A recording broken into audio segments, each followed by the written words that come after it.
So this is a new Call of Duty, huh? This is interesting. You know, for the first time in a long time, I got invited out to play this game early, and unfortunately I had to decline because I had something conflicting at the same time. So my first experience in this Call of Duty happened last night, and I played for about 5 hours. And guess what? I'm going to play again today because this is the most confusingly different and also oddly similar Call of Duty in history. And what I'm going to do during this video is break down my likes, dislikes, my initial first impressions, and my explanation for that. Because seriously, there's a lot to unpack here, and not all of it is bad. Also, not all of it is good. So let's start with the biggest change that I feel makes one of the largest differences is the time to kill. If you don't know, time to kill is, well, it's what the name says, how long it takes you to kill your opponent. And in every Call of Duty game, you're going to range somewhere between 2 to 5 shots, depending on the weapon. 5 being body shots with a pistol, 2 being, headshots with a FAL or a DMR. These games are always fast-paced. Call of Duty thrives on this run-and-gun mentality, so much so that they started putting jetpacks and shit in their game, right? And not everybody liked it. This game doesn't have jetpacks. It is solidly boots on the ground. And I'll get to why I think that's weird in a second here, but time to kill in this game is easily 50% to 100% longer than any other game. And I don't hate it. I also think that it's going to require everybody to change their play style so much that it's going to drive away some classic Call of Duty players. A lot of friends that I was playing with last night did not enjoy the time to kill. I always liked the longer time to kill because it meant that you could outplay somebody if they weren't great. You could turn around and you could shit on them. So I was all right with that. The health bars being above the heads is kind of nice, especially with the time to kill this long. It's almost necessary. I want them up there because I need to know, are they one shot? Are they two shot? Should I even push this? Especially with the self-healing, which is also kind of intuitive. It's a very valuable piece of information to have, so I like that change. Self-healing is interesting. You don't regen health over time. You have to left bumper, and then it'll heal you. You can use little specialist things that will help you get your health back faster, or you could use little equipment that would allow you to have more armor, so you have first shot resistance, etc. What I was worried about was the additional thought process of, well, now I need to heal. And yeah, in the first couple games, and actually continuing throughout, I don't have that voice in the back of my head saying, hey, you should heal. It's not second nature to me. This is Call of Duty. However, whenever I do take a lot of damage, run around the corner, I find myself hitting it more often than I thought I would.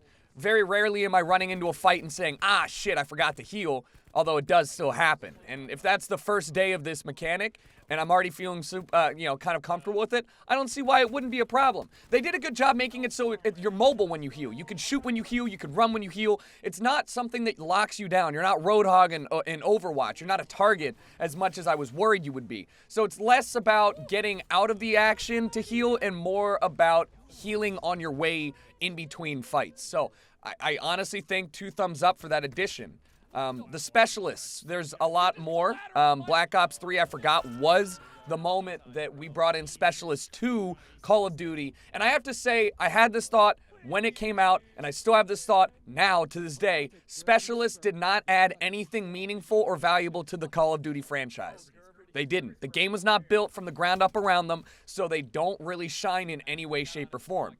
Overwatch or Destiny, these games are at its core a class-based shooter, and they have the same problems with balancing and other things that you tend to find. Call of Duty is a shooter that has classes in it. It's even less than, I'd say it's even less than Rainbow Six in terms of like what's valuable to use and what's not. There are obviously some specialists that are better equipped to fight on different maps or different game modes than others. In fact, there's one that has a respawn beacon, and I don't know if it's because people still haven't figured out you don't have to spawn on that beacon because you're just default to X button mashing when you die in Call of Duty, or if people just generally like to spawn there. But if somebody on the team has a respawn beacon up, it turns this game into a shit show. And here's what I mean. The higher time to kill, you'll come around the corner and you'll see one guy, right? That's fine. You have a nice 1v1. If you see 2 guys in this Call of Duty, you're not happy. you're not happy if you see two guys and you turn the corner and they're both full health. You have to significantly outplay those guys in order to win that 1v2. Call of Duty has historically thrived on this idea where, well, the CoD reload exists, so if I run into 4 people, I can spray them all down. Better have all that ammo, but there's an opportunity, a chance. Instead, now when you run into 2 people, it's like Halo. You're like, fuck, I need help. So team shooting in this game is a surprising change that I was not prepared for. Running in packs of 2 is more valuable than solo play. And yes, of course that is the case with every game, but even more so now, it seems like it is just an incredibly important feature. With that spawning with the tac insert, you'll find people spawning on it more and more, which means that, oh shit, you're gonna be running into groups of 3 or 4 around objectives, and unless you've got teammates, it's gonna be kind of a fuck fest. You're not gonna live. Let's talk about game modes too. Game modes, they've done a good job trying to reinvent the wheel here. What I mean is they've got a bunch of new game modes that I didn't ask for and that I personally don't think are that great. I don't think that the traditional game modes that Call of Duty has succeeded with, like Domination or Search and Destroy, have gotten enough life in them. There are changes that can be made to the games, even though they are fantastic as they stand, that would make them more interesting. For example, having the first flag captured in Domination, so you're both immediately competing for the B flag, is a small but valuable change that Destiny made that I'd love to see Call of Duty make. It just frees up 15 seconds at the start of every game and the start of every half for meaningful content, instead of just standing on a flag in your spawn safe and sound. They did add quite a few game modes, but again, I've said this before, I'm worried and pretty confident that the traditional and even new game modes aren't going to make me suddenly love to play Call of Duty more than 2-3 weeks after launch. That's not it. It's just this type of kind of mindless, like, we're with a random group of people, we're going to try and slay out. If I do my part, you should do yours. Otherwise, I don't care, next game. Like, there's no story being built between games. And like you could have with a Battle Royale game, a story of survival and overcoming adversity here. It really doesn't happen very often. I don't know if it's because there's not as much time to do it, or the game modes aren't pushing that narrative, but there's really not, I don't get those feelings with Call of Duty anymore. And not just Call of Duty, but Battlefield and any kind of short form gameplay. But let's talk about color too. I mean, the maps look great. They do. They look good. They're for the first time, we don't have a story mode, which is super liberating because Call of Duty has been one of those games that's like, well, we're in Afghanistan for Modern Warfare 2, so every map better be in Afghanistan. No color, only grayscale. This map, because we don't have a campaign, it seems like they got freed up to say, hey, let's just make really interesting maps.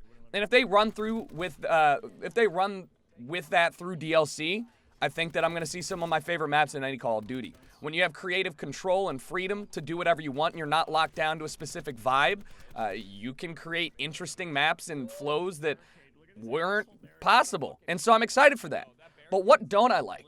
I think there's a lot of this game that is recycled from Black Ops 3. For the first time ever, and I'm one of those people that's like, yeah, dude, they're sequels. Everybody's like, Call of Duty's the same every year. Honestly, I never felt that way. I mean, I felt like there was a lot of similarities. I mean, pretty much the entire core gameplay, but every game had its own feel to it.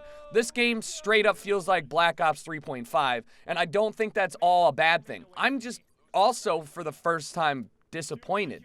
This game wasn't really what I wanted. I don't know what I wanted, but there's a lot to it that just carried over stuff that didn't matter to me in Black Ops 3.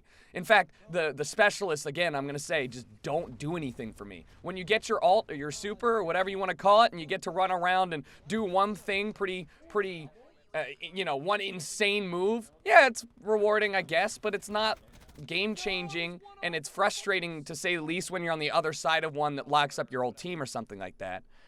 There's a lot of gun sounds that sound very similar to Black Ops 3, if not completely recycled. Some of the specialists, I mean, pretty much half of them are old from Black Ops 3 with no changes. I mean, these things kind of make me feel as if, was it a rumor or was it true that this game definitely was different like 5 months ago or so? And the fact that a lot of these maps. I mean, I'm going to go out and say that almost every single one that I played has such long and big hallways with walls that it almost 100% feels like wall running was like a core part of this game. I mean, in most Call of Duties that aren't built for mobility like that, there's a lot of longer sight lines. There's a lot more broken walls with textures and stuff. But in almost every single aspect of this game, you're set down in corridors with a whole lot of giant blank walls that you can probably run on. I mean,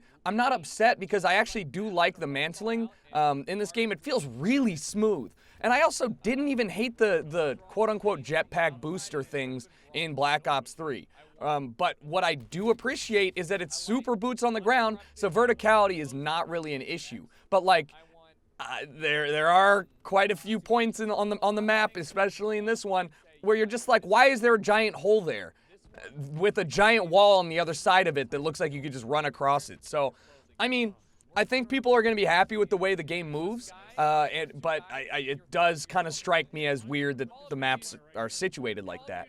And speaking of how you move, this game is pretty fast-paced. You run from point A to point B just as fast as you'd expect. Sliding's in the game. I don't know if there's any speed stims that you can unlock, but for the most part, they kept a good run-and-gun gameplay style, which is oddly not a good thing in my opinion for this game, or at least not with the play style. Here's what I'm talking about.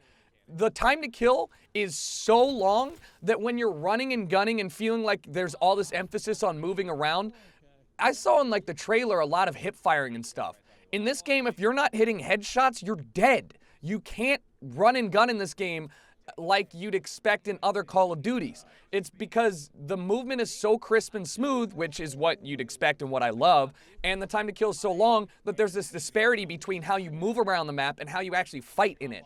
I do think that everybody's going to adjust, myself included. We're going to learn how to play a little bit better. Maybe we just use mobility and stuff to go quickly to the corner that we're going to hide and hold that angle on. But in this game, more than ever, first shot matters a ton. And if you're getting hit in the head and you're not able to retaliate, you're fucked. And I wonder if it's because Fortnite is so popular now, but I am the only one drop shotting.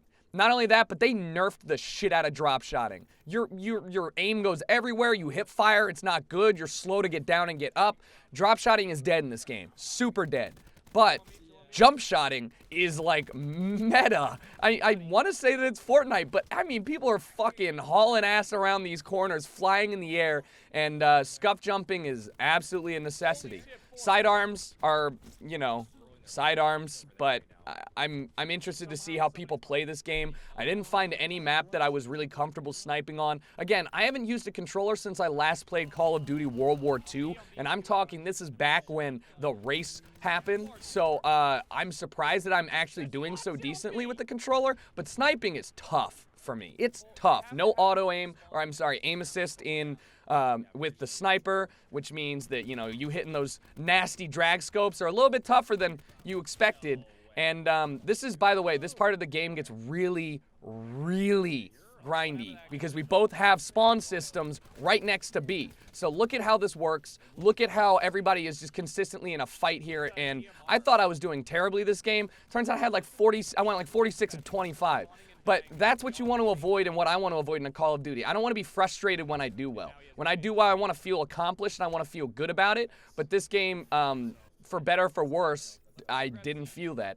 So I'm hoping that, you know, today when I start playing some more, I want to get a full day, 24 hours of playtime during this beta, and I want to try it on PC because a lot of these game modes feel like they're going to be really strong on PC. And I know people are going to be like, oh, Tucker, dude, PC COD sucks. You know what? Shut up. I know it does, but it doesn't mean that I'm not hopeful, especially with Battle Royale mode coming in. I personally think they're going to release it for free. I think they're going to release it as a standalone, kind of like Zombies, and they're going to put a lot of time and effort into it. But this game and a lot of the changes that they've had are great for Battle Royale. That's going to be my closing remark here. It's just this game seems like a lot of changes were made for Battle Royale, and I like them a lot. I think that the longer time to kill is super valuable. I think the health bar is a new thing that nobody has on Battle Royale games, and I hope they keep it. I like the gunplay, the mechanics, the map itself if it's big enough, great. I think that this game could actually thrive as a battle royale more so than a traditional Call of Duty, which is a weird thing for me to say, specifically because this game does seem like it's built for competitive mode. I think that spectating this game in competitive scene is going to be wild. Better than other Call of Duties, especially better than World War II. I didn't watch a single World War II competitive match. I think I would watch some of this stuff. So anyways, excited for the Black Ops Blackout beta, which comes out in September, I believe. The PC beta is on like the 11th or some, I believe it's like the 11th of August, and then this one ends on the 6th. So plenty of Call of Duty to have.